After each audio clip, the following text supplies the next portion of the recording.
Јагнешкото месо и оваа година за Великден ќе биде луксус. Како што велат анкетираните граѓани на терен во Штип, ретко некој за празниците ќе може да си дозволи јагнешко месо. Цената на јагнешкото по месарите се движи од 550 до 700 денари за килограм, што е недозволиво согласно стандардот на граѓаните. Пилешко или риба се замените за јагнешко, велат граѓаните. Високи цени. Пилешко. Што да? Тоа е. Имаме многу низок стандард, кој не е крив.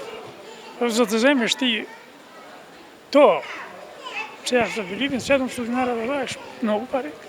Секој тоа не може, некои луѓето немат да си платат кирија, а не да за јадење не збориме. Па скапо е, секој ден се качуваат цените, никој ред не води, и тоа е тоа. Премногу и затоа нема да купиме. Не верувам, 70% народо нема да си дозволат. Ти немат пари, премногу е скапо. Кромито, лук, салата, крставичка, тоа е.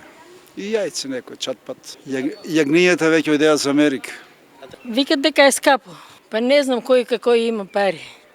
Јас не јадам јагнешко и не ме интересира. Па било шо. Може и риба, не мора да биде јагнешко. Поскромно. Па рибата баш и не е скромно, кога си купиш нека скапа риба, не е скромно, рибата по 600 динара килото е. И додека од една страна јагнешкото е луксус за граѓаните заради високите цени по месарите, од друга страна сточарите мачат да продадат јагне по нормална цена. Жива мира јагнињата се продаваат од 210 до 250 динари килограм, што е далеку од исплатливо. Сточарите неколку пати досега алармираа за итноста на ситуацијата, бидејќи ако не се откупуваат јагнињата по прифатлива цена, нема никој да одгледува, што значи ќе нема ниту јагнешко во иднина.